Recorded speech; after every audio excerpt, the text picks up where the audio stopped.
Well, greetings, fellow gardeners. It's time for a spring garden walk around. I have folks ask me all the time, Bill, won't you walk around the garden? Yeah, things are looking pretty good. I think I'll show them off some. Yeah, right over here we got some gorgeous looking broccoli. Broccoli's taking off and looking really nice. Papaya crops are looking real nice. This guy right here with the flowers is Cock Dom.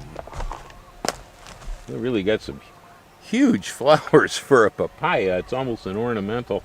This was sent to me from a gentleman in California. It is from Thailand. I've never grown it before. It's supposed to be really good. Solo papayas over here doing really well. Got a whole bunch of them over there also thriving. Right down here we got a really pretty row of onions. These would be Gabriella. It's a short day. Sweet bulbing onion. It'll probably be ready sometime around July to pull them out of the ground as big fat bulbs. I have a pretty good looking row of tomatoes coming along over here. Slugs got into some of them and bit the stems. I'm going to replace a few. Right over here is some gorgeous cabbages. And you can see some perennial peanut popping up in the walk row between. Over here are last year's peppers. These are mostly Hawaiian cocktail, although I have the Hawaiian chili pepper right here too. As I noted earlier, they seem to thrive growing with papayas. Well, the corn is growing well, and it is to the knee. And so when the corn hits the knee, that's the last time it's going to take up any nitrogen. So you all know I love to talk about corn. As you see back here behind me, the corn rows are 1, 2, 3, 4 rows. That's the minimum number of rows of corn. And in the row we have 1, 2, 3, 4, 5, 6, 7, about 8 plants per row over here. The plants are about 12 inches apart in the rows, and the rows are approximately 2 foot apart between them. And so to get corn to pollinate properly, you must have at least 4 individuals by 4 rows. All right, so you have to have at least 4 rows of corn with at least 4 stalks in each row in order to get enough pollen, because it falls circular. If you make just one line of corn, the pollen will not get from one end to the other.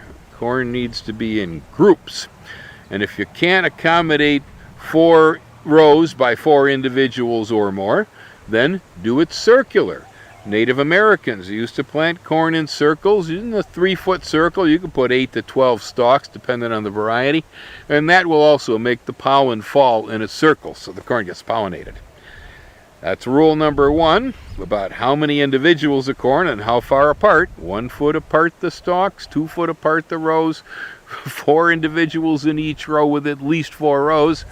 But then there's the knee thing. You know, I mean, we always heard people say, oh, it's got to be knee high by the 4th of July. Well, I don't know. This is this is late April and it's knee high here in Hawaii. So that doesn't make a lot of sense here. But corn needs lots of fertilizer, more fertilizer than almost any other crop in the garden, maybe with the exception of eggplant, very heavy feeder too. But the corn was really a heavy feeder. It requires lots of fertilizer, and it has to be available at the beginning of the growth, because by the time corn hits the knee, like this crop has, if there was any shortage of nitrogen, it can't take it up anymore.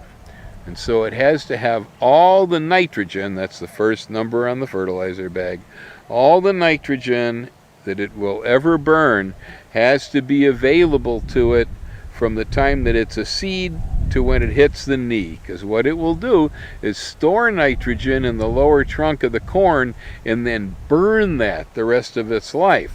But if it wasn't there when it was a baby, it couldn't store it in the corn bank. So, well, the blueberries are doing fine, as you can see, except the birds eat every one of them. I had netting over the plants, and there was 1-inch mesh, and the little Japanese white eyes would just get flying at it, hit the mesh, and go right through, and then get inside and eat the berries. And so that didn't work. I see I got berries laying all over the ground out here where they've just been picking them and dropping them. It really kind of ticks me off. It's very difficult. I can grow the plants really well here, and I get berries here, but I can't get any of them because of the birds. I had just ordered some pinwheels, Mylar reflective type holographic pinwheels that we're going to put up here, and we'll see how that works out. I don't know. I've tried floating row covers. I've tried nets. The only thing I haven't done here yet other than pinwheels is to try potting the plants and moving them into the hoop house once they make berries. I used to do that in California. It was the only way I can get a berry there, was by making the plants mobile. I'd put them in 5-gallon buckets, dwarf plants, and once they had green fruit, I'd take them inside the greenhouse and lock them in so the birds couldn't get them. I hate to have to think that might be what I'd have to do here too. It's really sad because the plants really grow good here, as you can see. Beautiful, huh? My Satsuma tree, the Owari Satsuma, is blooming profusely. It looks like a snowstorm. This is going to be one magnificent crop this year. Just love them Satsumas. And the Green Garden Guys nursery is open for business. Social distancing. Bring your mask, okay? Just like you were anywhere else. But I am open, and I got some great stuff, as you can see here in the camera lens. Stuff in the foreground, that's all garden vegetables. We got kale, broccoli, green beans, cilantro. We got melon berries, tree tomatoes, pigeon peas. I got ají dulce chilies. I got Hawaiian cocktail peppers. We got cabbages. We got 4 kind of lettuce. You name it. Tomatoes. Oh, and sweet corn. Just put down in the crop sweet corn too. We got all kinds of stuff here. Plus the usual fruit trees and all that. I got a lot of Roselle plants. Ooh, and if you're looking for jicama, I got jicama. We got lots of stuff. Honest. Come on down. Well, and right here, Ellen is sweating her vanilla beans. And, oh, man, does that smell good. Right through the plastic bag is leaking right through. These things are really fragrant. Yeah, we have to take them, we bring them down as the pods begin to get a little bit yellow. We take them down off the vines, and then they get put into plastic sacks like this. We lay them out in the sun, just like that one right there. We let the sun draw the moisture out of the bean. It's called sweating.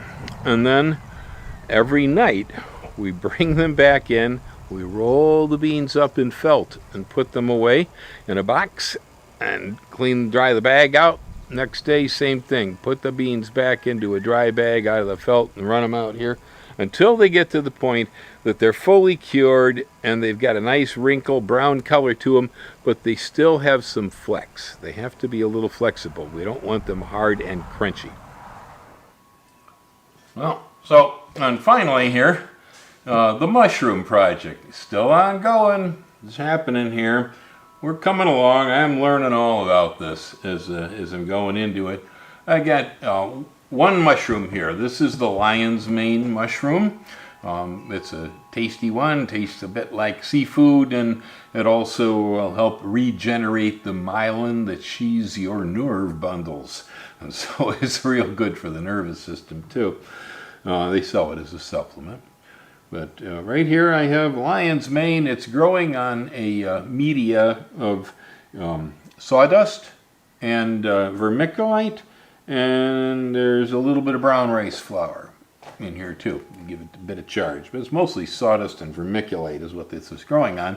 I'm doing it in 2 different methods. One, here we're raising the mushroom literally inside the bag, you see. And so I'm fruiting this on the inside. So this is totally sterile, away from the environment. You know, nothing can get in here really. And it's doing quite well. We're getting a nice mushroom growth going on in there.